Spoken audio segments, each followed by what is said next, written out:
uncharted waters of Contamolandia.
සුපින්වතුනි, මේ පින්බර උදෑසන සිල්වතුන්ගෙන් පිරුණු සොඳුරු පින්බිමක සිට දම්සක් නාදය ඔබ වෙත ගෙන එන්නේ අන්තර්ජාල කලන මිතුරාවන දම්සක් මාධ්‍ය විසින්.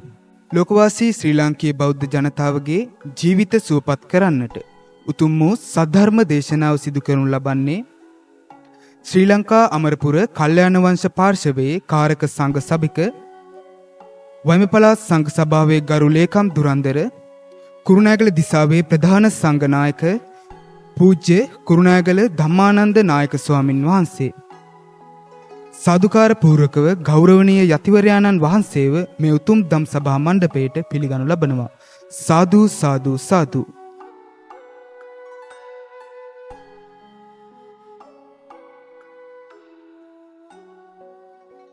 හොඳයි, කවුරු සාදු කියන්න.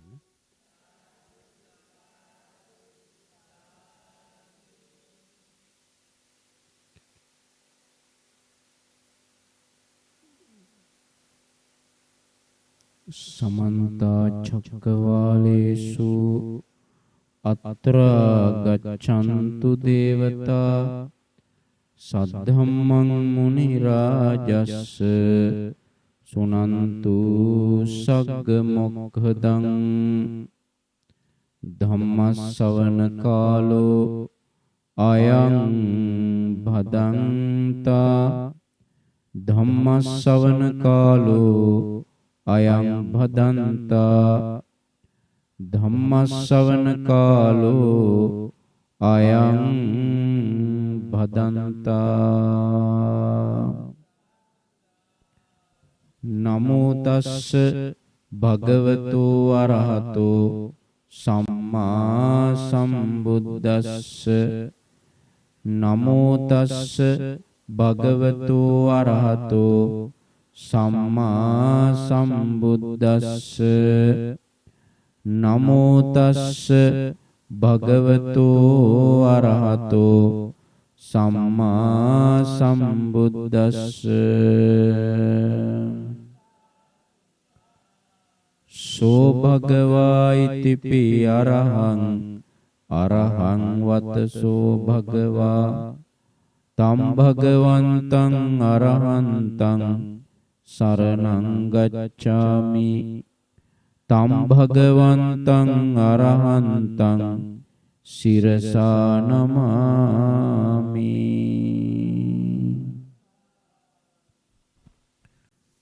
තුන් ලොවක් සනසා වදාළ තුන් ලෝකාග්‍ර තථාගත බුදුරජාණන් වහන්සේට මාගේ নমස්කාරය වේවා. ශ්‍රද්ධාවන්ත වාසනාවන්ත පින්වතුනි, අද මේ ධම්සක් නාද වැඩසටහනේ මේ උතුම් ධර්ම දේශනාවේ පින්වන්ත දායකත්වය දරන්නේ නව ශ්‍රීලන්තේ පදිංචි පින්වන්ත කමනි දයානන්ද මහත්මිය ඇතුළු ඒ පවුල් වල සදැහැති පින්වත් පිරිස විසින්, ඒ වගේම ලංකාවේ සිට මේ කටයුතු වලට ඒ අයට අනුග්‍රහ කරන්නේ අපේ ශාලිය උපතිස්ස මහත්මයා ප්‍රධාන ඒ පවුලේ සදැහැති පින්වත් පිරිස විසින්. මේ ධම්සක් නාද ධර්ම දේශනාව ධම්සක් අන්තර්ජාල රූප වාහිනිය ඔස්සේ අද විකාශනය කරන පටිගත කරනු ලබන පළමු දිනය වීමත් විශේෂත්වයක්. මේ මාහිංගමුව ඉසිපතන පුණ්‍ය භූමියේ සිට මේ උතුම් ධර්ම දේශනාව අද මේ බක්පුර 15ක පෝය දවසේ පටිගත කරනු ලබන්නේ. අපි හැමදෙනාගේම ජීවිතයට තථාගත බුදුරජාණන් වහන්සේගේ ධර්මයයි වටින්නේ. තථාගත ලෝතුරා සම්මා සම්බුදුරජාණන් වහන්සේ මහා කරුණාවෙන්මයි මේ උතුම් ශ්‍රී සද්ධර්මය දේශනා කොට වදාළේ. ඒ සම්බුද්ධ භාෂිතය තමයි අපේ බුදුරජාණන් වහන්සේගේ ධර්මයේ තුල අන්තර්ගතය. මහා කාරුණික බුදුරජාණන් වහන්සේ අපිට මහා කරුණාවෙන්ම දේශනා කළේ ජීවිතය ගැන කතා කරන ලස්සන ධර්මයක්. ඒ දහම් කතාව තුළ තියෙනවා අපි අනුගමනය කළ යුතු මාර්ගයක් වැඩපිළිවෙලක්. ඒ අනුගමනය කළ යුතු මාර්ගය, අනුගමනය කළ යුතු වැඩපිළිවෙල අනුගමනය කළොත් අපිට ඒකාන්තයෙන්ම අමා මහ නිවන අවබෝධ කර ගැනීමේ හැකියාව තියෙනවා. ඒ නිසා මේ ධර්මය අපිට ගොඩක් වැදගත් වෙනවා. බුදුරජාණන් වහන්සේ වදාලා මේ ලෝකේ එක එක අසනීප තියෙනවා. රෝගාබාධ අපි කාටත් හැදෙනවනේ. යේකේචි ඕසදා ලෝකේ විජ්ජති විවිධා පුතු. ඒ එක එක ලෙඩ රෝග වලට එක එක බේත් ඖෂධ තියෙනවා. උණක් කෙම්බිරිස්සාවක් හැදුනොත් ඒකට බේතක් තියෙනවා. ඒ වගේම තමයි ඊට වඩා දරුණු අසනීප හැදුනත් ඒවට බෙහෙත් ඖෂධ තියෙනවා. ඒකයි කියන්නේ යේකේචි ඕසදා ලෝකේ විජ්ජති විවිධා පුතු. එක එක ලෙඩ රෝග වලට එක එක බෙහෙත් තියෙනවා. ඒවා බිව්වට පස්සේ ඒ ලෙඩ හොඳ වෙනවා. සමහර විට ඒ රෝගවලට බෙහෙත් කළත් එක දිගට කොච්චර බෙහෙත් බිව්වත් අසනීප වල අඩුවකුත් නැහැ. හැබැයි ඔය හැම එකටම හොඳ උත්තරයක් තියෙනවා. ඒක තමයි බුදුරජාණන් වහන්සේ ඊළඟට වදාළේ ධම්මෝසද සමන්නත්ති ඒතම් පිවත භික්ඛවේ. මානෙනි හොඳම ඖෂධය තමයි ධර්මය. ධම්මෝසද සමන්නත්ති ඒකට සමාන කරන්න ඖෂධයක් නැත. ධර්මයේ කියන ඖෂධයට සමාන කරන්න ඖෂධයක් නැත. ධම්මෝසද සමන්නත්ති ඒතම් පිවත භික්ඛවේ මහණෙනි ඒකම පානය කරන්න. ඒකයි භාග්‍යතුන් වහන්සේ වදාළේ ඒකම පානය කරන්න කිව්වා. ධර්මයේ තරම් ඖෂධයක් නැහැ කිව්වා. මහණෙනි ධර්මයේ කියන ඖෂධේ පානය කරන්න කිව්වා. දැන් එහෙමනම් මේ අපි අහන ඉගෙන ගන්න ධර්මය මොකක්ද? ඖෂධයක්. මේක ඖෂධයක්. මේකෙන් හොඳ වෙන ලෙඩ තියෙනවා. ධර්මයේ කියන ඖෂධයෙන් සුවපත් වෙන ලෙඩ මොනවද? කෙලෙස් ලෙඩ ඔක්කොම සනීප වෙනවා. කායික රෝග නෙවෙයි. දැන් කායික මානසික රෝගවලට බෙහෙත් තියෙනවා. කායිකව විතරක් නෙවෙයි මානසිකව ලෙඩ වෙනවා. ඒවට ප්‍රතිකාර තියෙනවා. හැබැයි මේ ධර්මයේ කියන ඖෂධයෙන් වෙන්නේ හාත්පසින් වෙනස් වැඩක්. ධර්මයේ කියන ඖෂධයෙන් වෙන්නේ රාගය සනීප වෙනවා. ඒ වගේම ද්වේෂය සනීප වෙනවා. මෝහය සනීප වෙනවා. මාන්නය සනීප වෙනවා. ඊර්ෂ්‍යාව සනීප වෙනවා. මසුරුකම සනීප වෙනවා. දැඩි බව සනීප වෙනවා. එකට එක කරන ගතිය සනීප වෙනවා. එතකොට මේවා උපක්ලේශනේ. ඒතර ප්‍රධාන වශයෙන් රාග දේශ මොහත් සුව වෙනවා. උපක්ලේශ ධර්මේනොත් සුව වෙනවා. ඒක වෙන්නේ කොහොමද? ආන්ගේ ධර්මයේ කියන ඖෂධය තුල බුදුරජාණන් වහන්සේ වදාලා කාරණා හතරක්. ඒ කාරණා හතර තමයි මේ ලෝකේ තියෙන 74. ඒ 74 තමයි යථාර්ථය. මේ 74 තමයි ලෝකේ පරම සත්‍ය. මේ 74 තමයි ලෝකේ වෙනස් වෙන්නේ නැති සත්‍ය. මේ 74 තමයි ලෝකේ හැමදාටම පවතින නොවෙනස් වන සත්‍ය ස්වභාවය. ආන් ඒක කාලෙන් කාලෙට බුදු කෙනෙක් අවබෝධ කරගෙන දේශනා කරනවා. දැන් අපිට කලින් අපේ ගෞතම බුදුරජාණන් වහන්සේට කලින් කාශ්‍යප බුදුරජාණන් වහන්සේ අවබෝධ කරගෙන දේශනා කළා. ඊටත් කලින් මේ ලෝකේ පහළ වුණු විපස්සී සිකී වෙස්සඹූ කියන බුදුරජාණන් වහන්සේලා අවබෝධ කරගෙන දේශනා කළා. කකුසඳ කොණාගමන කියන බුදුරජාණන් වහන්සේලා අවබෝධ කරගෙන දේශනා කළා. මොනවද මේ 74? ඊළඟට අපේ ගෞතම බුදුරජාණන් වහන්සේත් අවබෝධ කරගෙන දේශනා කළා. ඊටත් කලින් මේ ලෝකෙට පහළ වුණු අනන්ත අප්‍රමාණ බුදුරජාණන් වහන්සේලා මේ සත්‍ය හතර අවබෝධ කරගෙන දේශනා කළා. මොනවද මේ? හතරවෙනි එක තමයි. හතරවෙනි ආර්ය සත්‍ය තමයි. හතරවෙනි ලෝකයේ පවතින සනාතන සත්‍ය තමයි දුකින් නිදහස් වෙන්න තියෙන මාර්ගය. මම හතරවෙනි එක තමයි කියන්නේ ඉස්සල්ලා. ආර්ය අෂ්ටාංගික මාර්ගය. ආර්ය අෂ්ටාංගික මාර්ගය මොකටද? නිවන් දකින්න. නිවන් දකින්න තියෙන මාර්ගය තමයි ආර්ය අෂ්ටාංගික මාර්ගය. ආර්ය අෂ්ටාංගික මාර්ගය මොකටද?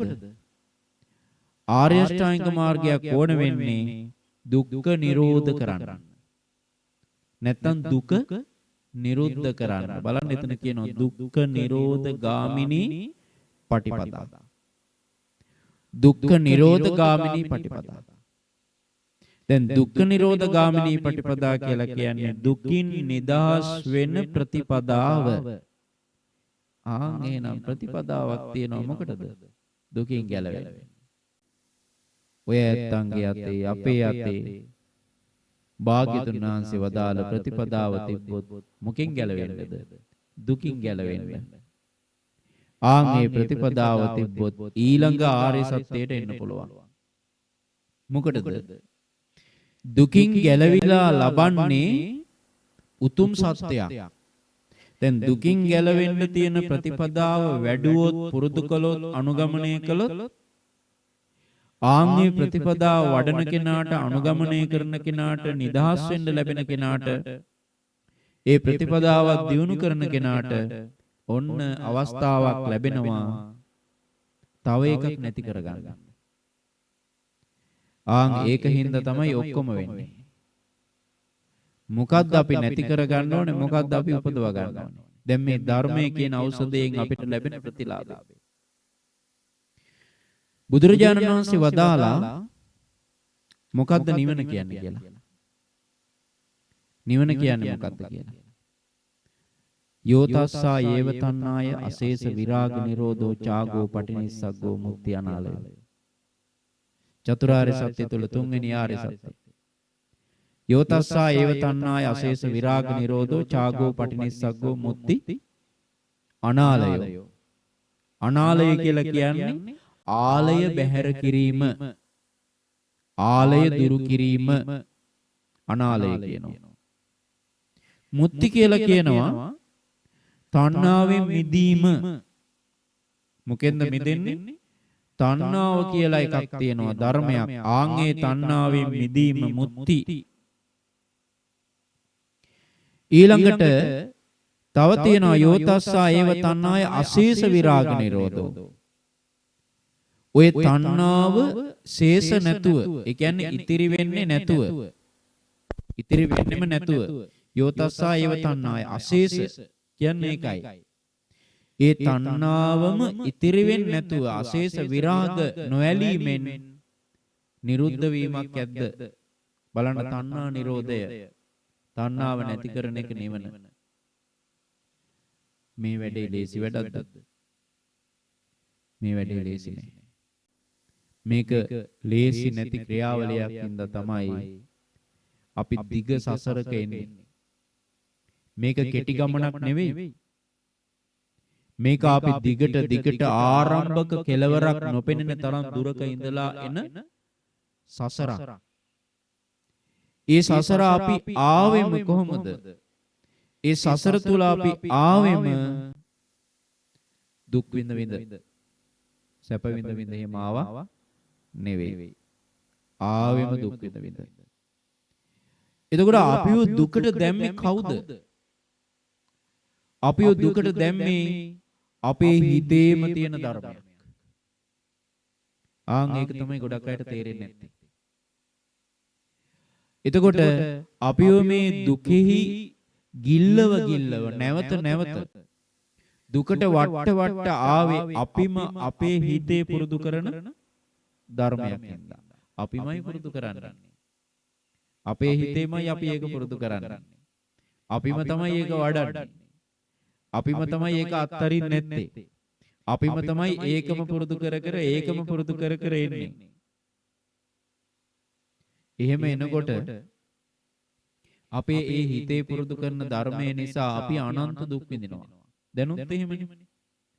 මේ පවුල් වල ඉපදිලා කණ්ඩ හොයන්න ඕනේ, අඳින්න හොයන්න ඕනේ. ප්‍රශ්න ගැන බලන්න ඕනේ, ළමයින්ගේ ප්‍රශ්න ගැන බලන්න ඕනේ, තමන්ගේ ලෙඩ දුක් ගැන බලන්න ඕනේ, අනිත් අයගේ ලෙඩ දුක් ගැන බලන්න ඕනේ. කීයක් ජාතිද නේද? මොකද්ද මේ ප්‍රශ්නේ? ඒක තමයි බුදුරජාණන් වහන්සේ තුන්වෙනි ආර්ය සත්‍යදී දේශනා කරන්නේ.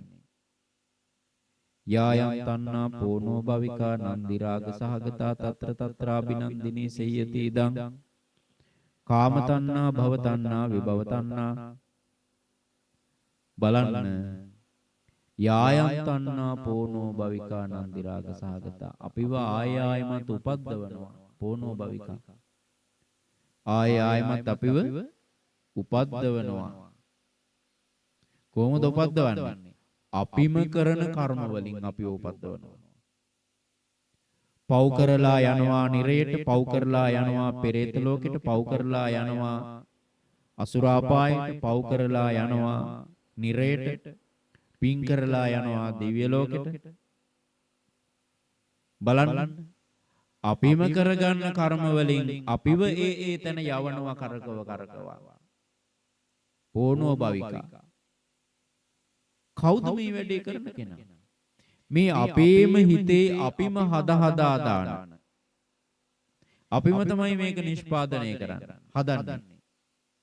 අපි විසින්ම හදන තණ්හාව වෙන එකක්වත් නෙමෙයි. කවුරුවත් හදනව නෙවෙයි. තමන්ගේම හිතේ තමයි හැදෙන්නේ. මොකද්ද? යායන් තණ්හා යම් මේ තණ්හාවක් ඇද්ද? ඒකෙන් වෙන්නේ මොකක්ද? ඒ තැන්වල කැමැත්තෙන් බැස ගන්නවා. නන්දි රාග සාගතා. පෝනෝ භවිකා ඒ තැන්වල උපද්දවනවා. ඒ විතරක්ද නෑ. తත්‍ර తත්‍රාබිනන්දිනී ඉපදෙන තැනට බැඳෙනවා. ඉපදෙන තැනට බැඳෙනවා. සතුටින් බාර ගන්නවා. මෙන්න තණ්හාව. මේ නිසා පින්වතුනි ආයෙමත් අපි සසර හද යනවා. පින්වතුනි මේ තණ්හාව කියන කාරණාව හරි ප්‍රබලයි. මේ තණ්හාව කියන කාරණාව නිසා මේ තෘෂ්ණාව කියන ධර්මයේ නිසා අපිට ලැබෙනවා විශේෂ දෙයක්. තණ්හාව නිසා ලැබෙන විශේෂම දේ මොකක්ද? පළවෙනි ආර්ය සත්‍ය තියෙනවා. බුදුරජාණන් වහන්සේ වදාලා ඉදං කෝපන භික්ඛවේ දුක්ඛං අරිය සත්‍යං. මේ දුක කියන්නේ ඒකාන්ත සත්‍යයක්. ඒකාන්ත සත්‍යයක්. ඉදං කෝපන භික්ඛවේ දුක්ඛං අරිය සත්‍යං. ආර්ය සත්‍යයක් කියන්නේ ඔය හැමතැනම කියනෝනේ ආර්ය සත්‍ය කියලා. උතුම්ම සත්‍යය. ඇයි එහෙම කියන්නේ? නොවෙනස් පැවැත්මක් තියෙනවා. ඒක වෙනස් වෙන්නේ නැහැ. බුදු කෙනෙක් පහළ වෙලා ස්වයම්බූ ඥාණයෙන් අවබෝධ කරගෙන ලෝකයාට දේශනා කරනකම් කවුරුවත් දන්නේ නැහැ. කිසි කෙනෙක් දන්නේ නැහැ. එහෙම එකක් තියෙනවා කියලා. අපි දන්නේ නැහැ. භාග්‍යවතුන් වහන්සේ දේශනා කළේ නැත්තම්. ඔය පළවෙනි ආර්ය සත්‍ය තුල බලන්න බුදුරජාණන් වහන්සේ වදාලා ජාතිපි දුක්ඛා ඉපදෙනවා කියන්නේ දුක. අපි දන්නවද? නැහැ. අපි නොදන්නා ඒ දුක තථාගතයන් වහන්සේ වදාලා ඉපදීම වනාහි දුකක්මයි. ජරාපි දුක්ඛා දෙවෙනි එක කියනවා දි รา පත් වීමද දුකක්මයි.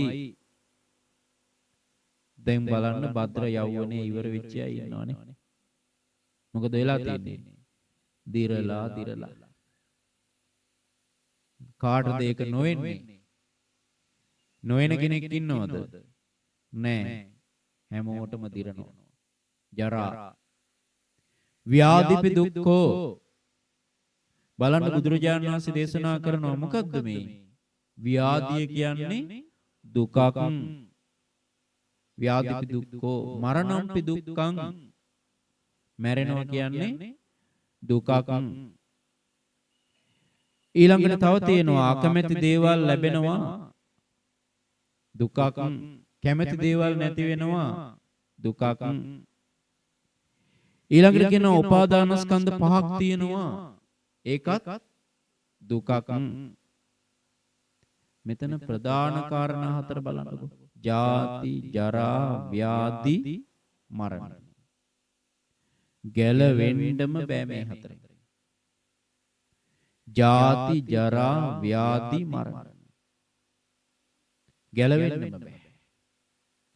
හරියට හතර දිග්භාගයෙන් අපිව යට කරගෙන එන මහා සෛලමය පර්වත හතරක් වගේ ජීවිත මේ හතරට යට වෙනවා. හතර දිග්භාගයෙන් එනවා මහා සෛලමය පර්වත හතරක් යට කරගෙන. රටක රජ කෙනෙකුටවත් උත්තරයක් ගන්න පුළුවන් කමක් නැත්තේ නැහැ. එහෙම යට කරගෙන ආවොත් අන්න ඒ අවස්ථාවන්හිදී ඒවට යට වෙලා අහු වෙනවා මිසක් ගැලවීමක් නැහැ. ඒ වගේ තමයි බුදුරජාණන් වහන්සේ වදාලා මේ ජීවිතයට ළඟා වෙන පර්වත හතරක් වගේ. මොකක්ද? ජාති, ජරා, ව්‍යාධි, මරණ. ওই මරණය ගැන බුදුරජාණන් වහන්සේ දේශනා කරනවා මෙහෙම. මරණ ධම්මානම් භික්කවේ සත්තානං ඒවං ඉච්ඡා උප්පජ්ජති. මේ මරණය කියන එක උරුම කරගත්තු අයට හිතෙන්නේම මොකද්ද? මරණ ධම්මානම් භික්කවේ සත්තානං ඒවං ඉච්ඡා උප්පජ්ජති. මේ මෙහෙම කැමැත්තක් ආසාවක් ඇති වෙනවා කියනවා. මොකද්ද? අහෝ අතම යන්න මරණ. අනේ මම මැරෙන්නේ නැත්නම් කොච්චර හොඳයිද? අස්සාමවතනෝ මරණං ආගච්ඡේ යාති. මරණේ මා කරා එන්නේ නැත්නම් කොච්චර හොඳයිද? මැරෙන්නේ නැත්නම් කොච්චර හොඳයිද කියලා හිතනවා. නැත්නම් මරණේ මා කරා එන්නේ නැත්නම් කොච්චර හොඳයිද කියලා හිතනවා. කැමතිද? මැරෙන්නේ නැතුව හැමදාම ඔය දරුමල්ලොත් එක්ක ඔය ඊඩ කඩන් වල ඔය ජීවත් වෙන ගෙදරම ඔය විදියටම ඔය ප්‍රශ්න ගොඩවල් ටික බදාගෙන ඔය දුක් ටික කරපින්නගෙන ඒ වගේම ඔය දේවල් ඔක්කොම දරාගෙන හැමදාම ඉන්නේ බෑ කියන්නේ නැහැ කිසි කෙනෙක්. ඒකනේ බුදුරජාණන් වහන්සේ වදාළේ. මේ අපි හැමෝම එහෙමයි. මරණය උරුම කරගත්තු අපිට හිතෙන්නෙම අනේ මම මැරෙන්නේ නැත්නම් කොච්චර හොඳයිද? නැත්නම් මරණය මා කරා ඉන්නේ නැත්නම් කොච්චර හොඳයිද? දැන් අපි හිතමු බෝධි පූජාවල් තියා කියනවා. මොකද්ද? මැරෙන්න එපා, මැරෙන්න එපා, මැරෙන්න එපා, මැරෙන්න එපා. බුදුරජාණන් වහන්සේ වදාලා නකෝ පනේතං ඉච්ඡාය පත්තබ්බම්. ප්‍රාර්ථනා කළාට ලැබෙන්නෙම නෑ ඒක. ඒක ප්‍රාර්ථනා කළාට මැරෙන්න එපා, මැරෙන්න එපා, මැරෙන්න එපා, අනේ මම මැරෙන්න එපා කියලා බලන්නකො. ලැබෙන්නෙම නෑ කියනවා.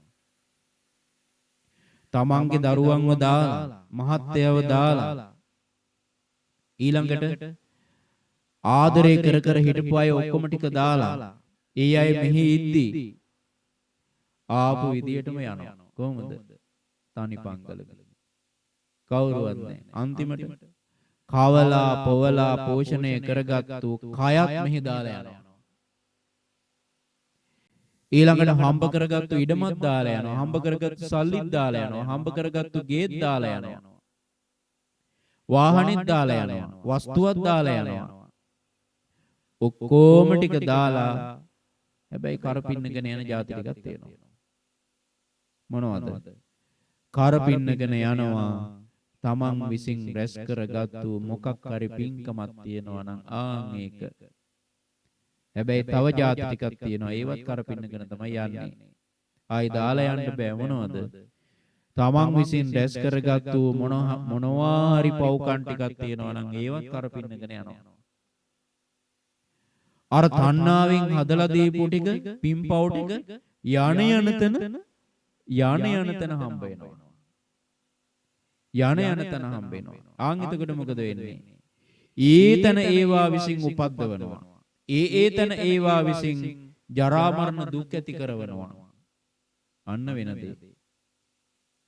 ඊළඟට බුදුරජාණන් වහන්සේ දේශනා කරනවා මේ ව්‍යාධි ධර්මය ගැන. ව්‍යාධි කියන්නේ මොනවද? ලෙඩ රෝග. භාග්‍යවතුන් වහන්සේ වදාලා ව්‍යාධි ධම්මානම් භික්කවේ සත්තානං ඒවං ඉච්ඡා උප්පජ්ජති. මේ ව්‍යාධියට පත්වෙන එක උරුම කරගත්තු අපිට හිතෙන්නෙම මෙහෙම. කොහොමද? අහෝව තමයි යන්නේ ව්‍යාධි. අනේ ලෙඩ වෙන්නේ නැත්තම් කොච්චර දෙයක්ද? අසාමවතනෝ ව්‍යාධි. අනේ ඔය ලෙඩ රෝග මා කරා එන්නේ නැත්තම් කොච්චර හොඳයිද? අනේ මට පිළිකා හැදෙන්නේ නැත්තම් කොච්චර හොඳයිද? අනේ මට වකුගඩු ආබාධ හැදෙන්නේ නැත්තම් කොච්චර හොඳයිද? අනේ මගේ අක්මාව ලෙඩ වෙන්නේ නැත්තම් කොච්චර හොඳයිද? දැන් අපි හිතමු පින්කම් කර කර පතනවා ලෙඩ වෙන්න එපා, ලෙඩ වෙන්න එපා, ලෙඩ වෙන්න එපා. බුදුරජාණන් වහන්සේ වදාලා මේක අපිට උරුම ධර්මතාවයක්. ඉපදෙනකොටම තමයි උරුම. මොනවද? අපි උප්පත්තිය ලබනකොටම ජරා, ව්‍යාධි, මරණ උරුමමයි. ගැළවිල්ලක් ඇත්තේම නැහැ. මොකද යම් තැනක උපන්නොත් ඒ උපන්නා වූ සියලුම සත්වයන්ට මේ මිනිසුන්ට විතරක් නෙමෙයි. සියලුම සත්වයන්ට මරණය, ව්‍යාධිය, ජරාව, ආයමත් ඉපදීම මේවා උරුමයි. ගැළවීමක් නැහැ. මේවා උරුමයි. ඒකනේ බුදුරජාණන් වහන්සේ වදාළේ ජාති ධම්මානම් භික්කවේ සත්තානං ඒවං ඉච්ඡා උප්පජ්ජති. ඉපදෙනවා කියන එක උරුම කරගත්තු අයට හිතෙන්නේ ඉපදෙන්න එපා කියලා. ඇයි එහෙම කියන්නේ? ඒගොල්ලෝ කැමති හැමදාම තමන්ගේ දරුමල්ලොත් එක්ක තමන්ගේ පවුල් වල තමන්ගේ ගෙවල් වල ආයි කොහෙවත් ඉපදෙන්න ඕනේ මෙහෙම හොඳයි කියලා ඉන්න. පුළුවන්ද? නැත්තම් මේ නිවන ප්‍රාර්ථනා කරනව නෙවෙයි. දැන් ඉපදෙන්න එපා කියන ප්‍රාර්ථනාව ඇතුලේ තියෙන එතන නිවන නෙවෙයි. මේ හැමදාම ඉන්න. ඒකයි මෙතන කියන්නේ ආයිනම් කොහෙවත් ඉපදෙන්න ඕනේ නැහැ මෙහෙම හොඳයි. ජාති ධම්මානම් භික්කවේ සත්තානං ඒවං ඉච්ඡා උප්පජ්ජති. ඉපදෙනවා කියන එක උරුම කරගත්තු අයට හිතෙන්නේ අනේ මන්න ඉපදෙන්න ඕනේ.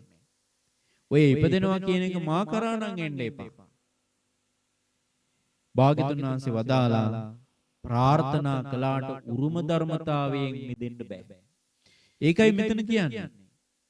ජරා ධම්මානම් භික්කවේ සත්තානං ඒවං ඉච්ඡා උප්පජ්ජති. ඔය වයසට යනවා කියන එක උරුම කරගත්තු, දිරනවා කියන එක උරුම කරගත්තු අයට හිතෙන්නේ ඒකමයි. මොකද්ද? අනේ මන්නම් වයසට යන්න එපා. අනේ මන්නම් වයසට යන්න එපා. ඒකයි මෙතන කියන්නේ. අස්සාම වතනෝ ජරා. ඔය දිරනවා කියන එක මා කරා එන්න එපා. අහෝවතම යන්න ජරා. අනේ මන්නම් වයසට යන්න එපා. පුළුවන්ද? අපි හිතමු තරුණ කාලේ මේ අම්මලා ප්‍රාර්ථනා කළා වයසට යන්න එපා කියලානේ. මොකද වෙන්නේ? ප්‍රාර්ථනා කර කරම නාකි වෙනවා. ප්‍රාර්ථනා කර කරම නාකි වෙනවනේ. ඇයි? උරුම ධර්මතාවය තමයි මොකද්ද? ඒක උරුමයි. ඊළඟට වයසට ගිහිල්ලා විතරද ලෙඩ වෙන්නේ? දැන් කල්පනා කරන්න මෙහෙමනේ. දැන් 50ට පෙන්නට පස්සේ ලෙඩ වෙනවා කියලා නෑ. බුදුරජාණන් වහන්සේ වදාලා කුඩා කාලේ ලෙඩ වෙනවා. තරුණ කාලෙත් ලෙඩ වෙනවා. මහලු කාලෙත් ලෙඩ වෙනවා. කොයි කාලෙත් ලෙඩ වෙනවා. අපි හැමතිස්සෙම ඕක හිතන්න ඕනේ කියනවා. ওই ගිරිමානන්ද සූත්‍රයේ තියෙනවා සත්‍ය විභංග සූත්‍රයේ බුදුරජාණන් වහන්සේ දේශනා කරනවා මට මතක ගිරිමානන්ද සූත්‍රයේ දස සංඥා. ওই දස සංඥාවල තියෙනවා දැන් අනිච්ච සංඥා, අනාත්ම සංඥා, අසුභ සංඥා, ආදීනව සංඥා, පහාන සංඥා, විරාග සංඥා, නිරෝධ සංඥා, සබ්බ ලෝකේ අනබිරත සංඥා කියලා. එහෙම තියෙනවා. දැන් ඕකේ තියෙනවානේ අනිච්ච සංඥා, අනාත්ම සංඥා, අසුභ සංඥා, ආදීනව සංඥා. හතරවෙනි එක තමයි මොකද්ද? ආදීනව සංඥා. කතමංච භික්කවේ ආදීනව සංඥා. මොනවද මේ ආදීනව සංඥාව? ඔය ආදීනව සංඥාව අපි හැමතිස්සෙම කල්පනා කරන්න ඕනේ කියනවා, හිතන්න ඕනේ කියනවා. ආදීනව සංඥාව. ආදීනව සංඥාව අපි කොහොමද හිතන්නේ? එතන කියනවා මේ අපි කොයි මොහොතේ, කොයි වෙලාවේ, කොයි අවස්ථාවේදී අපිට රෝග පීඩා වැළඳෙයිද කියන්න දන්නේ නැහැ. දැන් භික්ෂුවක් වුණත්, භික්ෂුණියක් වුණත්, උපාසක කෙනෙක් වුණත්, උපාසිකාවක් වුණත් නිතර හිතන්න ඕනේ කියනවා මොකද්ද? ව්‍යාධිය, මේ ආදීනව සංඥා. එයි මේක ආදීනව සංඥා කියන්නේ. උපන්නොත් ලැබෙනවා. කොතනක හරි උපන්නොත් අනිවාර්යයෙන්ම අපේ ජීවිතයට එනවා. මොනවද? මේ ටික හිතන්න ඕනේ කියනවා. චක්කු රෝගෝ, මේ ඇස් දෙකත් ලෙඩ වෙනවා. සෝත රෝගෝ, කන් දෙකත් ලෙඩ වෙනවා. ගාන රෝගෝ, නාසයත් ලෙඩ වෙනවා. මේ ව්‍යාධිය කියන එක ඇහැට විතරක් නෙවෙයි, කනට විතරක් නෙවෙයි. මොකද්ද? නාසයත් ලෙඩ වෙනවා. ජීවා රෝග, දිවත් ලෙඩ වෙනවා. දිවේ ගෙඩි හැදෙන්නේ නැද්ද? පිළිකා හැදෙන්නේ නැද්ද? එහෙම වෙනවා. කාය රෝගෝ කයත් ලෙඩ වෙනවා. සීස රෝගෝ හිසේ ආබාධ හැදෙනවා. කන රෝගෝ කනේ ආබාධ හැදෙනවා. මුඛ රෝගෝ කටේ ආබාධ හැදෙනවා. දන්ත රෝගෝ දත්වල ආබාධ හැදෙනවා. ඒ වගේම කැස්ස වගේ දේවල් එනවා. කාසෝ සාසෝ පිනාසෝ ඇදුම එනවා. හතිය එනවා. පීනස එනවා. ඒ වගේම කුෂ්ඨ හැදෙනවා. ඩහෝ ජරෝ කුච්චි රෝගෝ බඩේරු ජාවල් හැදෙනවා. මේ වගේ බුදුරජාණන් වහන්සේ වදාලා මුච්චා පක්කන්දිකා සූලා විසුචිකා කුට්ටං ගණ්ඩෝ කිලාසෝ සෝසෝ අපමාරෝ දද්දු කණ්ඩු කච්චු නකසා විතච්චිකා ලෝහිත පිත්තම් මදුමේහෝ අංසා පිලකා බගන්දලා. මොනවද මේ? ලෙඩ. අපි හැමතිස්සෙම හිතන්න ඕනේ කියනවා මොකද්ද? ලෙඩ වෙනවා. ලෙඩ වුණාට පස්සේ අනේ ලෙඩ වුණානේ ලෙඩ වුණානේ ලෙඩ වුණානේ කියලා පසුතැවෙන්න ඕනේ නැහැ. ඇයි පසුතැවෙන්න අවශ්‍ය නැත්තේ? ජීවත් වෙන සෑම තප්පරයකම ජීවිතයේ යථාර්ථය කල්පනා කරන්න අපිට ධර්මයක් තියෙනවා. ඒ කියන්නේ ජීවිතයේ ගෙවෙන සෑම තප්පරයකම අපිට ජීවිතය ගැන හිතන්න ධර්මයක් තියෙනවා. ඒ ධර්මයේ තියෙන තාක්කල් අපි කනස්සල්ල ඇති කරගන්න ඕනේ නැහැ. ගොඩක් අයට තියෙන්නේ මොකද්ද? දැන් ජීවත් වෙලා ඉන්න කාලේ හිතන්නෙම නැහැ. හැබැයි එක පිට වළක්වන්න බෑ ලෙඩ එනවා. ඒක තමයි ස්වභාවය. දැන් බලන්න බුදුරජාණන් වහන්සේට කී වතාවක් භාග්‍යතුන් වහන්සේ ලෝහිත පක්ඛන්දිකා රෝගේ යටපත් කරගත්ත සමාපatti බලය. කී වතාවක්. එතකොට සමාධි සමාපatti බලයෙන් රෝගේ යටපත් කරගෙන භාග්‍යතුන් වහන්සේ ලෝකයට ධර්මය දේශනා කළා. ඇතැම් අවස්ථාවන්හිදී බුදුරජාණන් වහන්සේට ජීවක වෛද්‍යතුමා කොච්චර ප්‍රතිකාර කළාද? භාග්‍යතුන් වහන්සේගේ පිටේ ආබාධයකට ප්‍රතිකාර කරපු අවස්ථා තියෙනවා. ඒ වගේම භාග්‍යතුන් වහන්සේට විරේචනය කරපු අවස්ථා තියෙනවා ජීවක වෛද්‍යතුමා. එහෙම අවස්ථා තියෙනවා. ලෝතුරා සම්මා සම්බෝධිය සාක්ෂාත් කරලත් භාග්‍යවත් බුදුරජාණන් වහන්සේ නැවත ඉපදෙන මැරෙන ජරාවටපත් වෙන දුකින් නිදහස් වුණත් භාග්‍යතුන් වහන්සේටත් ඇතැම් අවස්ථාවන්හිදී ඇති වුණු ව්‍යාධි තිබුණා. එතකොට අපි ගැන කවර කතාවද? අපි ගැන ආයි මොනවා කියන්නද නේද? ඒ නිසා මෙතන බුදුරජාණන් වහන්සේ වදාළ මේ ආදීනව සංඥාව අපි හිතන්න ඕනේ මොනවද? ඉපදීම ලැබුණොත් උපන්නොත් යම් තැනක ඒ ඉපදෙන සියලු සත්වයෝ ව්‍යාධිය උරුම කරගත්තු අය. ඊළඟට බුදුරජාණන් වහන්සේ වදාලා මේ ලෝකේ තව ආබාධ තියෙනවා. මොනවද? වාත සමුට්ඨාන ආබාධ. දැන් වාත ආබාධ හැදෙනවා. වාතේ කිපිලා ලෙඩ වෙනවා. පිත්ත සමුට්ඨාන ආබාධ. සෙම කිපිලා ලෙඩ වෙනවා. සෙම සමුට්ඨාන ආබාධ. පිත්ත සමුට්ඨාන ආබාධ. පිත කිපිලා ලෙඩ වෙනවා. උතු පරිණාමජා ආබාධ. ඍතු විපර්යාස නිසා ලෙඩ වෙනවා. විෂම පරිහාරජා ආබාධ. එතකොට තමන් මේ වැරදි විදියට ජීවත් වීම නිසා දැන් පුරුදු කරන චර්යාවන් වැරදි විදියට පවත්වන නිසාත් ලෙඩ වෙනවා. ඊළඟට බුදුරජාණන් වහන්සේ වදාලා කම්ම විපාකජා ආබාධ. කර්ම විපාක නිසාත් ලෙඩ වෙනවා. දැන් ඔය එක පිට අසනීප වෙනකොට මොකද කල්පනා කරන්නේ? කරුමේ කියලා නේද? හිතන්නේ මොකද්ද? අනේ කරුමයක් වෙන්න ඇති. අපි හිතමු දැන් ඔන්න වකුගඩු ආබාධයක් හැදෙනවා. උණ ගැනෙනවා ඉවරයක් නැහැ. බලනකොට ඔන්න කියනවා වෛද්‍යවරු වකුගඩුවේ මෙහෙම ප්‍රශ්නයක් තියෙනවා කියලා. ඔන්න දැන් ඒකට බේත් බොනවා. ඒකට බේත් බොන අතර තව බඩේ කැක්කුමක් හැදෙනවා. ගිහිල්ලා ડોක්ටර්ට පෙන්නනකොට රිපෝට් චෙක් කරලා බලනකොට ඔන්න වෙන එකක් හැදිලා. අරකටත් බේත් බොනවා දැන් තව එකකට බේත් බොනවා. ඊළඟට ඔන්න ඒ දෙකටම බෙහෙත් බොනකොට ආයෙමත් ඔන්න කොන්දේ අමාරුවක් ඇදලා ගිහිල්ලා බලනවා. ඔන්න බලනකොට ආත්මා ආයේ ප්‍රශ්නයක්. මොකද වෙන්නේ? දැන් ඔන්න එකක් ඊළඟට තව එකක් ඊළඟට තව එකක්. දැන් ජීවිතය කියන්නේ මේකයි කියලා හිතන්නේ නැතුව දැන් ජීවිතේ යථාර්ථය මේකයි කියලා හිතන්නේ නැතුව ජීවිතයේ ඇත්තම ස්වභාවය මේකයි කියලා හිතන්නේ නැතුව අනේ කරුමේ අනේ කරුමේ අනේ කරුමේ කියලා පසුතැවිත හිටියොත් මොකද වෙන්නේ? අපිට ඇත්ත තේරුම් ගන්න බැරුව යනවා. මේක තමයි ඇත්ත.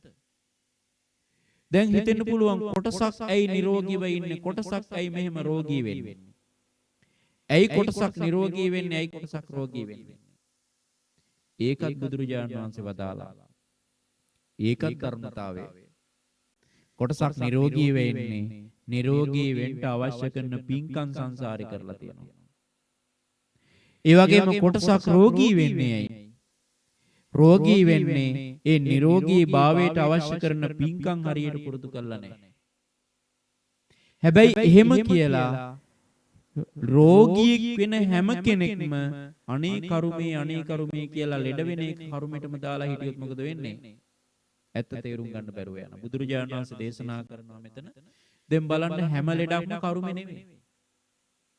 හැම ලෙඩක්ම කරුමේ නෙවෙයි. මෙතන බුදුරජාණන් වහන්සේ වෙනමම දේශනා කරනවා කම්ම විපාකජ ආබාධා. කර්ම විපාකයෙන් සිදුවෙන ආබාධ වෙනවා. කර්ම විපාක නිසා ලැබෙන ආබාධ වෙනවා. එතකොට අනිත් ඒවා තමයි මේ ඉපදීමේ යථාර්ථය නිසා ලැබෙන දේවල්. උපන්නොත් ලැබෙනවා. හැබැයි කර්ම විපාක නිසාත් ලැබෙනවා. ඒක අපිට කියන්න බෑ කර්මයේද නැද්ද කියලා හිතන්න ඕනෙත් නෑ ඒ හින්දා. කර්මයේද නැද්ද කියලා අපිට කියන්න බෑ. Tamanට හැදුණු ලෙඩේ කර්මානුරූප ලෙඩක්ද නැද්ද කියලා අපිට බාහිරින් කියන්න බෑ. ඒ හින්දා ලෙඩ වෙච්ච අය හිතන්න ඕනෙත් නෑ. ඇයි මෙතන තව තියෙනවනේ වාත සමුට්ඨාන ආබාධා, සෙම්ම සමුට්ඨාන ආබාධා, පිත්ත සමුට්ඨාන ආබාධා, උතු පරිණාමජ ආබාධා, විසම පරිහාරජ ආබාධා, ඕපක්කමික ආබාධා කියලා තව පහක්ම තියෙනවා. තව තියෙනවා ඇස් ලෙඩ වෙනවා, කන් ලෙඩ වෙනවා, නාසය ලෙඩ වෙනවා කියලා තවත් බුදුරජාණන් වහන්සේ දේශනා කරනවා.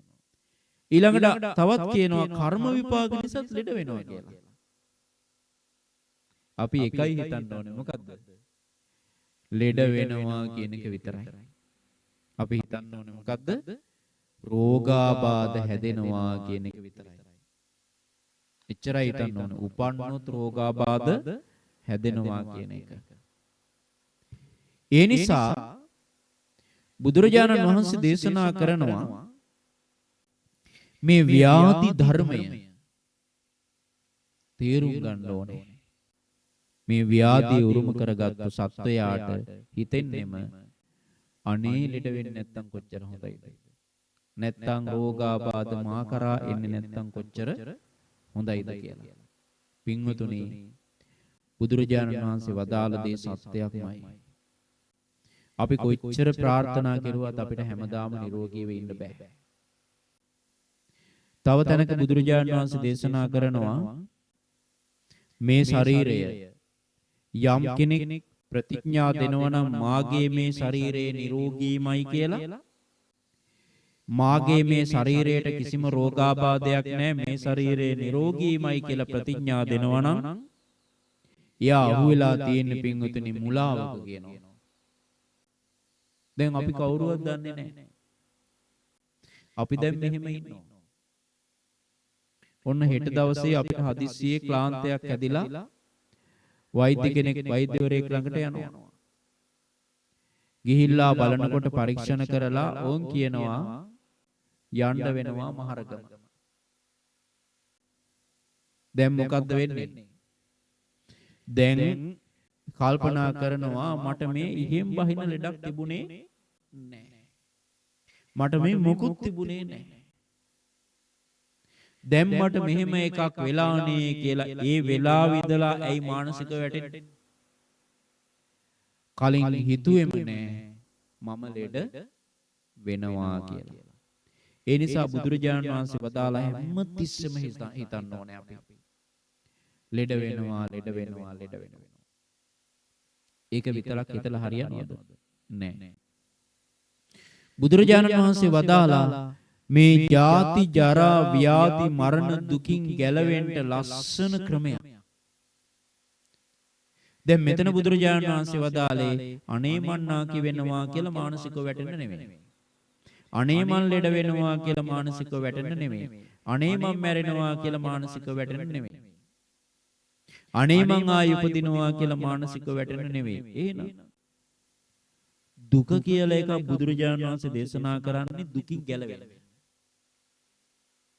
දුකක් බුදුරජාණන් වහන්සේ වදාළේ දුකින් ගැලවෙන්න නම් ආන්ගේ දුකින් ගැලවෙන්න තියෙන ක්‍රමය තමයි මුලින්ම අපි කතා කළේ දුක්ඛ නිරෝධ ගාමිනී පටිපදා. දුකින් නිදහස් වෙන්න තියෙන සාර්ථකම වැඩපිළිවෙල. බේත් අහුරු ගණන් බිව්වත් වැඩක් නැහැ. ඒක කරන්නේ නැතිව. කොයිතරම් මානසිකව වැටිලා පීඩාවටපත් වෙලා හිටියත් වැඩක් නැහැ. ඒක කරන්නේ නැතුව කොහොමද මේක කරන්නේ? ආන් ඒකට තමයි මේ බුදුරජාණන් වහන්සේ වදාළ ධර්මයේ හොඳට ඉගෙන ගන්න ඕනේ. මේ ධර්මයේ ඉගෙන ගන්න ඕනේ. දැන් බලන්න බුදුරජාණන් වහන්සේ වැඩ ඉන්න කාලේ ප්‍රශ්න ගොඩවල් වල හිටපු අය ධර්මය අහලා තේරුම් ගත්තා. දැන් කිසා ගෞතමී බුදුරජාණන් වහන්සේ ළඟට එන්නේ කොහමද? මරණය දන්නේ නැතුව. තමන්ගේ එකම ආදරණීය චූටි පුතා මැරෙනවා. ලෙඩක් ඇදිලා. ලෙඩක් ඇදිලා මැරෙනවනේ. ආබාධයක් නිසා තමයි මැරෙන්නේ. මලකඳ තමයි වඩාගෙන ඉන්නේ. මිනිස්සු කියනවා ඕකට බේත දන්න එක්කෙනෙක් ඉන්නවා. කොහෙද ඉන්නේ? ජේතවනාරාම. ආන් එතෙන්ට ගිහලා උන්වහන්සේගෙන් ඇහුවා කියයි බේතක් කිව්වා. අනේ මගේ පුතාට බේතක් කියා වෙද්දු ගාන යනවා. කිව්වා අනුකම්පාව තියෙන මිනිස්සේ කිව්වා ඕකට බේත් දන්න කෙනෙක් ඉන්නවා ජේතවනාරාමේ. ආන් ගෙයින් අහගන්න කිව්වා. බුදුරජාණන් වහන්සේ ළඟට ගියේ මොකටද?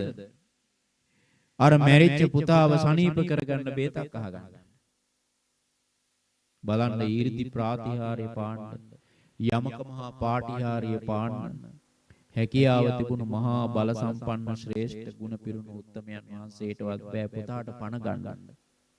බෑ. මේ මලවුන්ට ප්‍රාණය දෙන කෙනෙක් නෙමෙයි භාග්‍යතුන් වහන්සේ කියන්නේ. වයසට ගිය මිනිසුන්ව තරුණ කරන කෙනෙක් නෙමෙයි භාග්‍යතුන් වහන්සේ කියන්නේ. ලෙඩ ගොඩවල් වැළඳිච්ච කෙනෙක් නිරෝගී කරන කෙනෙක් නෙමෙයි භාග්‍යතුන් වහන්සේ කියන්නේ.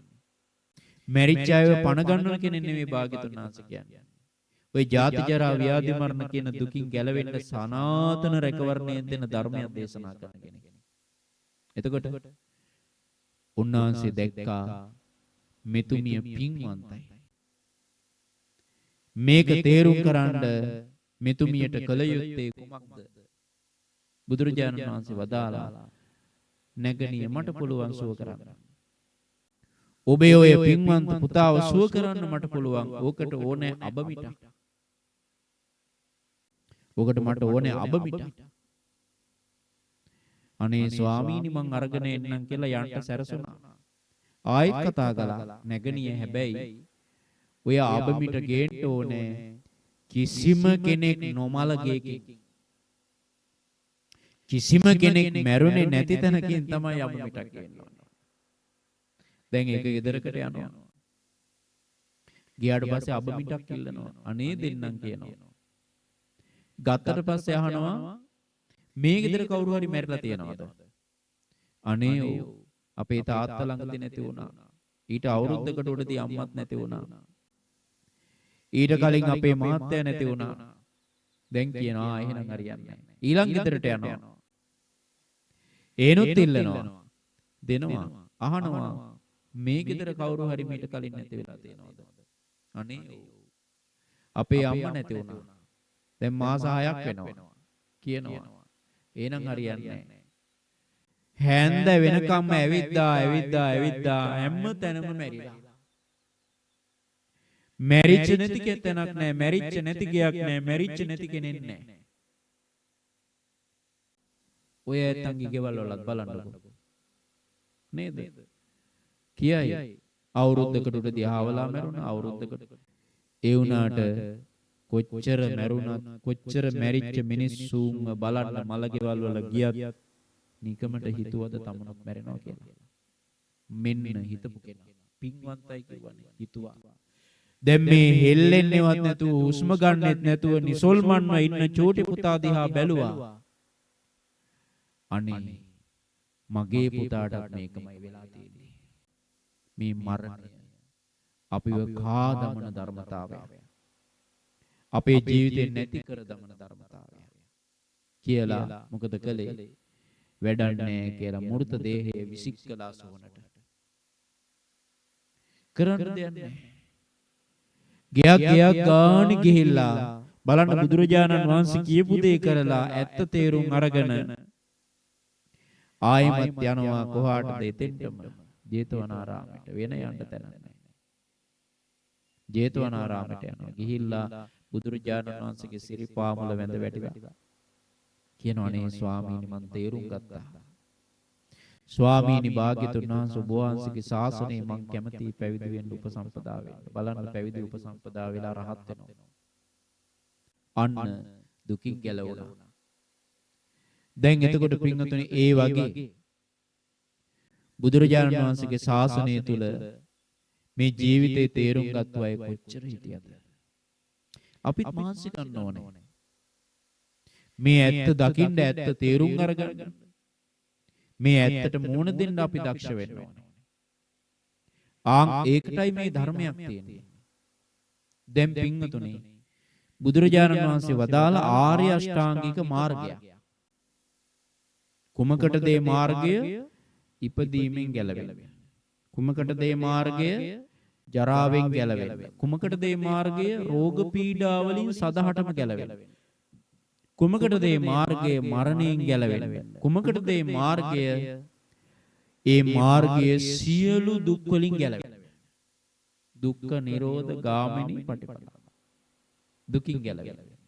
ඕන් ඔය මාර්ගයට එන්න අපිට ඕනේ කරන වැදගත් ශක්තිමත් ලස්සන ධර්මයක් තියෙනවා. ඒ තමයි අපි ඉස්සරලාම මේ ධර්මය අහනකොට අනේ බුදුරජාණන් වහන්සේගේ ධර්මය කොච්චර සුන්දරයිද, ඒ බුදුරජාණන් වහන්සේ කොයිතරම් ගුණ සම්පන්නයිද කියලා ශ්‍රද්ධාවට එන්න ඕනේ. අපි ඉස්සරලාම ශ්‍රද්ධාවට එන්න ඕනේ. දැන් බලන්න මේ දේශනාව පුරාම මේ ඇත්තන්ට තියෙන්නේ ඍණාත්මක ආකල්ප හදාගන්න ධර්මයක් නෙවෙයි. ජීවිතේ හැමතිස්සෙම කල්පනා කරලා ජීවිතේ ශක්තිමත් කරගෙන ඇත්ත තේරුම් ගන්න ධර්මයක්. ඒතකොට බුදුරජාණන් වහන්සේ වැඩ ඉන්න කාලේ ලෙඩ වෙලා යම් කිසි කෙනෙක් මැරුණා නම් ඒ රෝගාබාධ බොහෝ වැළදීලා මැරිච්ච අය පවා ශක්තිමත් හිතකින් ඒ අමා මහ නිවන තේරුම් අරගෙන අවබෝධ කරගෙනම ගැලවුණා මිසක් පහළට වැටුනේ නෑ. බලන්න අන්තිම අවස්ථාවේදී බුදුරජාණන් වහන්සේ වඩිනවනේ කාගාවටද? භාග්‍යතුන් වහන්සේ වඩිනවා අන්තිම අවස්ථාවේදී මට්ට කුණ්ඩලිය ගාවට. ලෙඩ වෙලා අසාධ්‍ය වෙලා එළියට දාලා අසරණම වෙලා හිටපු කෙනෙක් නෙන්නේ. බුදුරජාණන් වහන්සේ ගැන උපදවාගෙන පැහැදීම් මාත්‍රයක් විතරයි. අන්න රැකවරණය. පැහැදීම් මාත්‍රයක් විතරයි.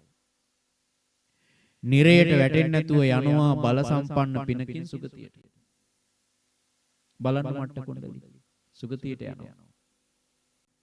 බලන්න එතන ඒ ව්‍යාධියට පත් වෙලා හිටපු කෙනාට බුදුරජාණන් වහන්සේගේ රැකවරණයක් ලැබුණේ නැද්ද? ලැබුණා.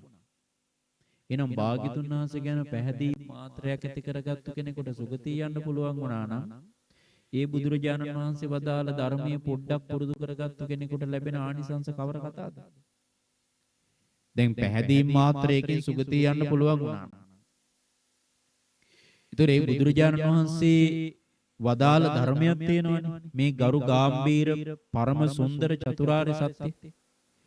ඔය ධර්මයේ චුට්ටක් පුරුදු කෙරුවොත්, ඔය ධර්මයේ ටිකක් පුරුදු කරගෙන සිල්වත් වුණොත්, ඔය ධර්මයේ ටිකක් පුරුදු කරගෙන සිල්වත් වෙලා මේ ආර්ය මාර්ගයේ චුට්ටක් දියුණු කරගත්තොත්, එයාට ලැබෙන්නේ යාගේ ජීවිතේට බල සම්පන්න පින.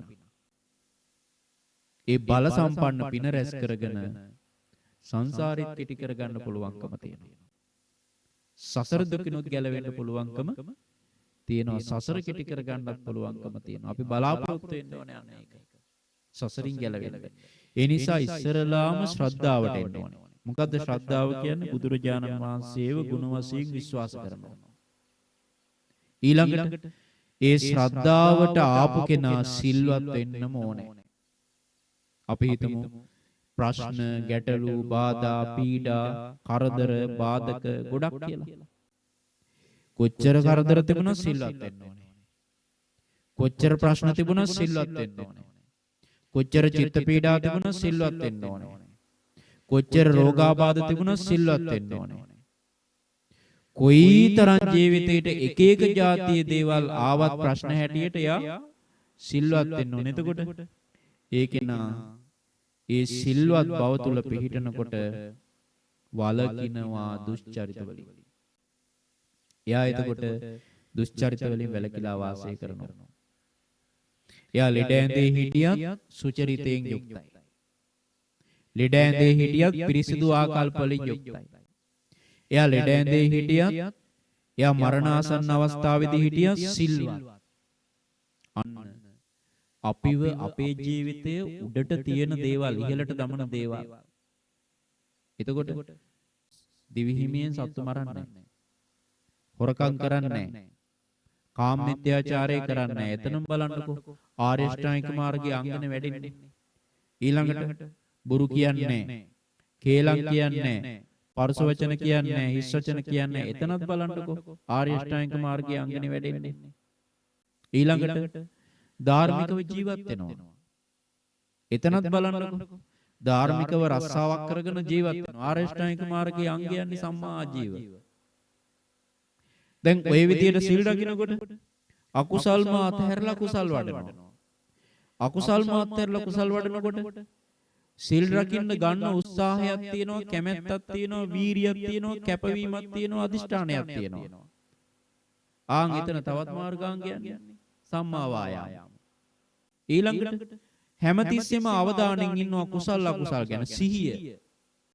එයා හැමතිස්සෙම තමන්ට අකුසල් හට ගන්නවා නම් හට ගන්න අකුසල් දුරු කරන්න අවධානයෙන් ඉන්නවා සිහිය. ඊළඟට දියුණු කරන කුසල ධර්මයන් තව තවත් දියුණු කරන්න අවධානයෙන් ඉන්නවා සිහිය. බලන්න සිහිය දියුණු කරනවා. ආන් එතන කාමයන්ගෙන් වෙන් වෙනවා, අකුසල් වලින් වෙන් වෙනවා. එතකොට ඒ කෙනාගේ හිත සමාධිමත් වෙනවා. බලන්න තවත් මාර්ගාංගයන් සම්මා සමාධිය. ඒ සමාධිමත් හිතෙන් ඇත්ත දකිනවා. අර ඒකාග්‍රතාවයේ වැඩෙන්න හිත ආපස්සට වැටෙන්නේ නැහැ. එතකොට ඒ එකඟ වූ සිතින් එයා දකිනවා මේකයි දුක. මේකයි දුකට හේතුව. මේකයි දුකින් නිදහස් වීම. මේකයි දුකින් නිදහස් වෙන්න තියෙන මාර්ගය. චතුරාර්ය සත්‍ය. සම්මා දිට්ඨි. ඊළඟට ඒ චතුරාර්ය සත්‍ය අවබෝධ කරගන්න කාමයන් අත්තරිනවා. බලන්න නෙක්ඛම්ම සංකප්ප. චතුරාර්ය සත්‍ය අවබෝධ කරගන්න මෛත්‍රී වඩනවා, අව්‍යාපාද සංකප්ප. චතුරාර්ය සත්‍ය අවබෝධ කරගන්න කරුණාව වඩනවා. බලන්න අවිහිංසා සංකප්ප. අන්න සම්මා සංකප්ප. ඔයාට තමයි ආර්ය ශ්‍රාණික මාර්ගය. වෙලාවක් නැහැ කියලා කියන්න බෑ. ඔය ටික තමයි අපි ඉගෙනගෙන වඩන්න ඕනේ, පුරුදු කරන්න ඕනේ. ඔන්න ඔය දේවල් ජීවිතයට එකතු කරගෙන සසර කෙටි කරගන්න මහන්සි ගන්න. මේ ජීවිතයේ යථාර්ථය තේරුම් ගන්න මහන්සි ගන්න. ජීවිතයේ සත්‍යම ධර්මතාවයේ තේරුම් ගන්න මහන්සි ගන්න. ජීවිතයේ සත්‍යම ධර්මතාවයේ තේරුම් අරගෙන මේ ජීවිතය තුළ සතුටක් ඇති කරගන්න ලැබුණොත් අපිට කොච්චර කරදර තිබ්බත් කොච්චර බාධා තිබ්බත් අපි මහන්සි ගන්න ඕනේ අපේ හිතේ සතුට තියාගන්න. බුදුරජාණන් වහන්සේ වදාළා එක අවස්ථාවකදී මේ කය කොච්චර ලෙඩ වුණත් කමන්නේ හිතින් ලෙඩ වෙන්නේ නැතුව ඉන්න මහන්සි ගන්න ඕනේ කියනවා. මේ ඇඟට හැදෙන ලෙඩ වලින් බෑ කාටවත් බේරෙන්න. කාටවත් බෑ. කිසි කෙනෙකුට බෑ. ගැලවෙන්න බෑ. හැබැයි හිතේ සන්තෝෂය තියෙන්න ඕනේ. හිත සතුට වෙන්න ඕනේ. අමාරුම වැඩේ තමයි හිත ලස්සන කරගන්න එක. ඒ වැඩේට තමයි ධර්මයේ තියෙන්නේ. කොහොම හරි අමාරුම දේ අපි පුරුදු කරගත්තොත් අපි දිනනවාමයි. හැම දිනාටම සසරින් ගැලවෙන්න වාසනාව සැලසේවා. චතුරාර්ය සත්‍ය ධර්මය අවබෝධ කරගෙන හැම දිනාටම සසර දුකින් නිදහස් වීමේ භාග්‍ය සැලසේවා. සාදු සාදු සාදු. අද මේ ධම්සක් නාද වැඩසටහනේ දායකත්වයේ දරන්නේ නව ශ්‍රීලන්තයේ පදිංචි කමනි දයානන්ද පින්වන්ත මහත්මිය ඇතුළු ඒ පින්වත් පිරිස විසින් විශේෂයෙන්ම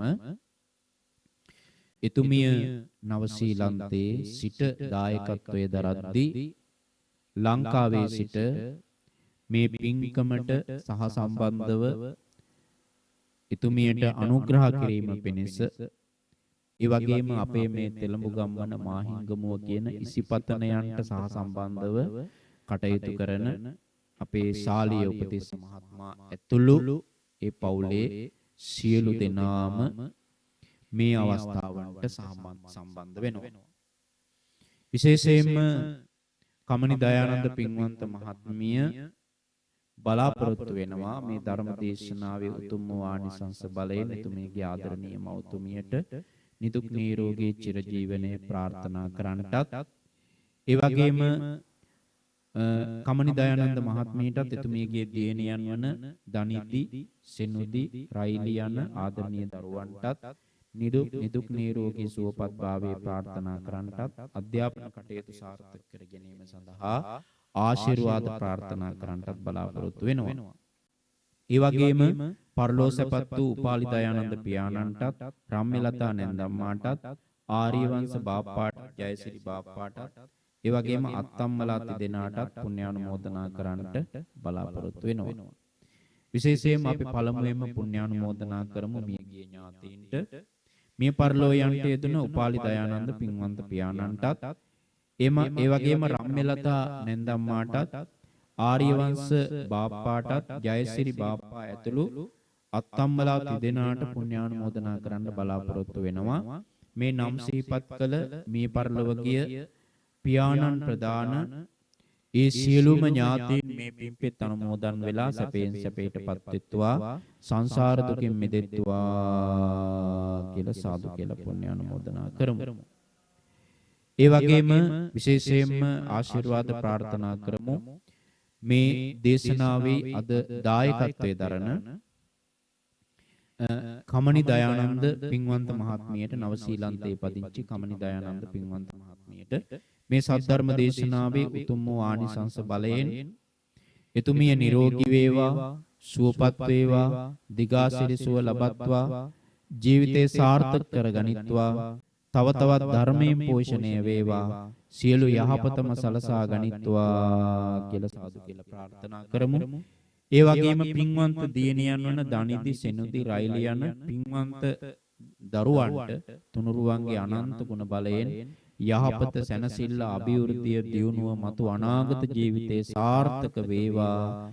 ඒ හැම දිනාටම යහපතක් වේවා කියලා සාදු කියලා ආශිර්වාද ප්‍රාර්ථනා කරමු. ඒ වගේම විශේෂයෙන්ම මේ දේශනාවේ දායකත්වයේ දරූ ඒ පින්වන්ත සියලු දෙනාට අනුග්‍රහ කළ අපේ ශාලීය උපදේශ මහත්ය ප්‍රදාන ඒ පවුලේ සියලු දෙනාටම ඒ පින්වන්ත නෝන මහත්මිය ඇතුළු දරුවන් ඇතුළු ඒ සියලු දෙනාටමත් සියලු යහපත අභිවෘද්ධිය සැනසෙල්ල සැපත සතුට දියුණුව උදා වේවා කියලා අපි ආශිර්වාද ප්‍රාර්ථනා කරනවා.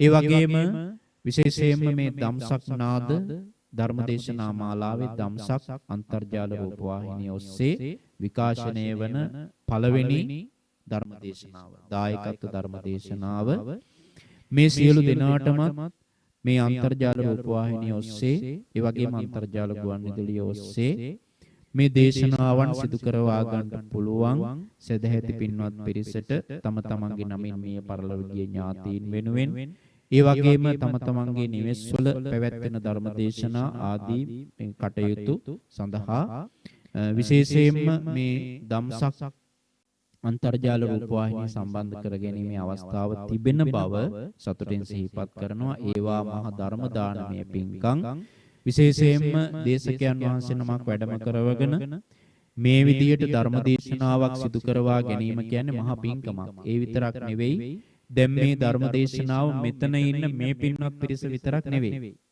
මේ දේශනාව අන්තර්ජාලයට මුසු කරනකොට ඒ අන්තර්ජාලය ඔස්සේ ලක්ෂ සංඛ්‍යාත පිරිස මේ ධර්මය අහනවා. ලක්ෂ සංඛ්‍යාත පිරිසට ධර්මය අහන්න අවස්ථාවක් සලස්සනවා. ඒ නිසා ඒ දායකත්ව වටිනාකමට වඩා වැඩි ඉහළ දෙයක් මේ හැම දිනාගේම ජීවිතවලට එකතු වෙනවා. ඒකයි මේ දේශනාවන්නේ තියෙන සුවිශේෂී භාවය. ඒ නිසා ධම්සක්නාද වැඩසටහන ඔස්සේ සිදු කරන ප්‍රථම ධර්ම දේශනාව තමයි පටිගත කරන පළවෙනි ධර්ම දේශනාව තමයි අද මේ මාහිංගමුව ඉසිපතන පුණ්‍ය භූමියේදී සිද්ධ කරන්නට යෙදුනේ. මේ හැම දිනාටමත් ඒ වගේම මේ ධම්සක් අන්තර්ජාල රූපවාහිනියේ කටයුතු සියල්ලක්ම සිදු කරන අපේ වැටකයාවේ නිස්සාරණ ස්වාමීන් වහන්සේට, ඒ වගේම මේ තාරක පුතා, ඒ වගේම විශේෂයෙන්ම අකලංක පුතා ඇතුළු ඒ ධම්සක්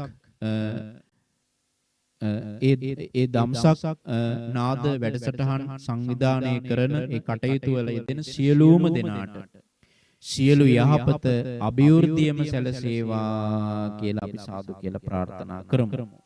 හැම දිනාටම චතුරාර්ය සත්‍ය ධර්මය අවබෝධ කරගෙන සසරින් ගැලවීමේ වාසනාව සැලසේවා. ආකාසට්ඨා ච බුම්මට්ඨා දේවානාගා මහිද්దికා පුඤ්ඤන්තං අනුමෝදිත්වා චිරං රක්ඛන්තු ශාසනං. ආකාසට්ඨා ච බුම්මට්ඨා දේවානාගා මහිද්దికා පුඤ්ඤන්තං අනුමෝදිත්වා චිරං රක්ඛන්තු දේශනං. ආකාශට්ඨා ච බුම්මට්ඨා දේවානාගා මහිද්దికා පුඤ්ඤන්තං අනුමෝදිත්වා චිරං රක්ඛන්තු මම් පරන්ති.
මේ උතුම් ධර්මානුශාසනාවෙන් අපට අනුශාසනා කොට වදාළ ගෞරවනීය යතිවරයාණන් වහන්සේට නිදුක් නිරෝගී සුවපත් භාවයේ ප්‍රාර්ථනා කරන අතර උන්වහන්සේ විසින් බලාපොරොත්තු වන නිවන් සම්පත්තිය ළඟා කර ගැනීම සඳහා මේ පුණ්‍ය ධර්මයන් හේතු වාසනා වේවා.